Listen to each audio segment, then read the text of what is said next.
దొంగ చెప్పిన నీతి. మీర్జాపురంలో సీతయ్య అనే రైతు ఉండేవాడు. అతడి దగ్గర ఒక గుర్రం ఉండేది. దాన్ని సీతయ్య బాగా చూసుకునేవాడు. కానీ దానితో పొలం పని చేయించేవాడు. గుర్రానికి అది ఇష్టం ఉండేది కాదు. నా పూర్వీకులు రాజుల సంరక్షణలో ఉండేవారు. సకల సౌకర్యాలు అనుభవించారు. ఎన్నో యుద్ధాల్లో పాల్గొన్నారు. ఇప్పుడు నేను మాత్రం బానిసలా బతకాల్సి వస్తోంది అని ఎప్పుడూ అనుకునేది.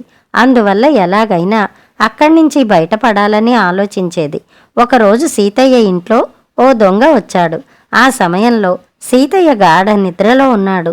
దొంగ చేతికందిన వస్తువులన్నింటినీ మూట కట్టుకున్నాడు. జరుగుతున్నదంతా గుర్రం చూస్తూ ఉంది. కానీ యజమాన్ని మాత్రం అప్రమత్తం చేయలేదు.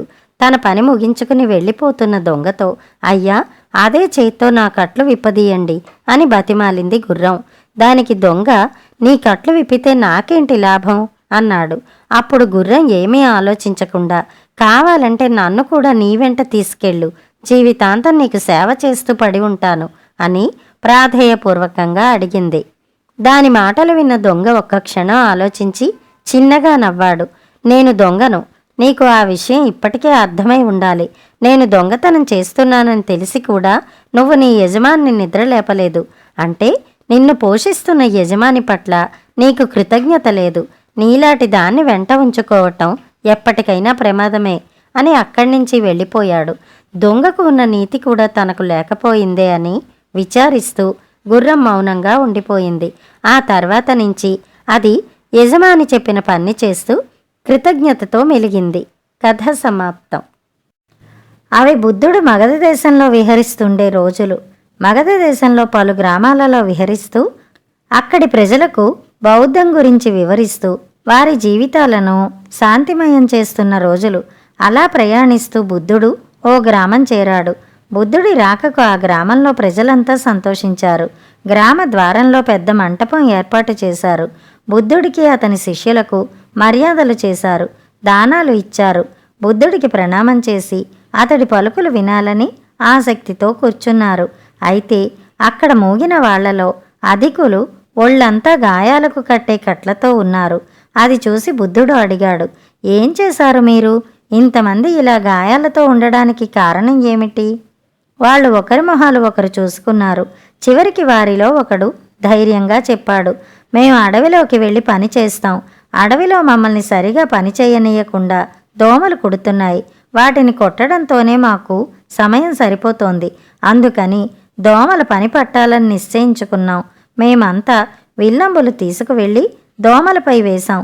కానీ ఆ దోమలు చాలా తెలివైనవి, చురుకైనవి.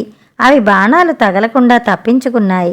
కానీ ఆ బాణాలు మాకు తగిలాయి. అవి అందరికీ గాయాలయ్యాయి. బుద్ధుడు వారి వైపు వాత్సల్యపూర్వకంగా చూశాడు. మీరు ఈ జన్మలోనే కాదు, పూర్వం కూడా మహామూర్ఖులే అన్నాడు.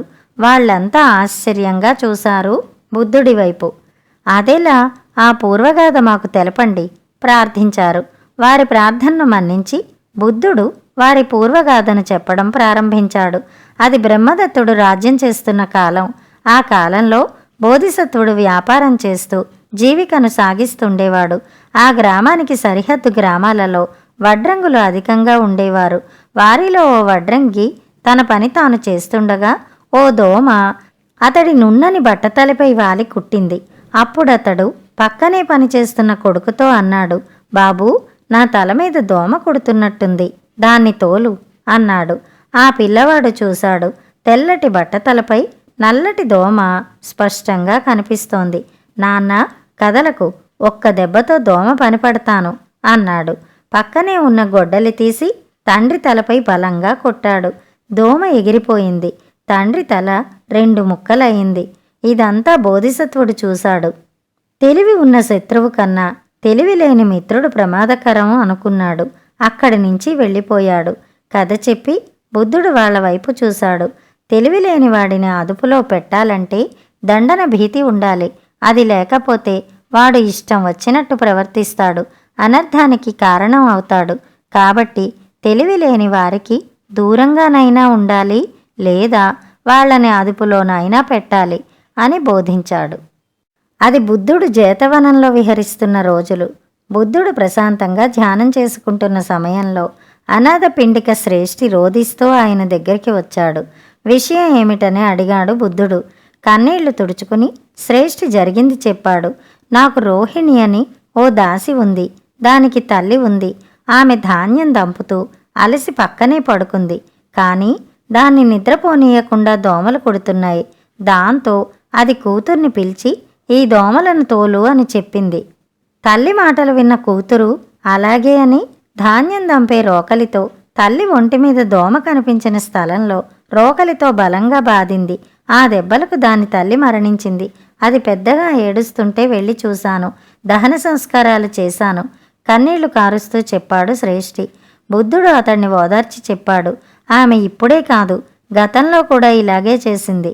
అందరిలో కుతూహలం కలిగింది. ఆ వృత్తాంతం వినిపించండి అని ప్రార్థించారు. బుద్ధుడు చెప్పడం ప్రారంభించాడు. అది వారణాసిలో బ్రహ్మదత్తుడు రాజ్యం చేస్తున్న కాలం. ఆ కాలంలో బోధిసత్వుడు శ్రేష్ఠి కులంలో జన్మించాడు. తండ్రి మరణం తర్వాత తాను శ్రేష్ఠి అయ్యాడు. అతడికి రోహిణి అని ఒక దాసి ఉండేది. ఆమె తల్లి ఈగలను తోలుతుంటే రోకలితో తల్లిని చావమోదింది. ఆమె మరణించింది. ఆమె అప్పటి తల్లి, ఇప్పటి తల్లి. కూతురు ఇప్పటి కూతురే. మహాశ్రేష్ఠి నేనే అని చెప్పాడు బుద్ధుడు. కథ సమాప్తం.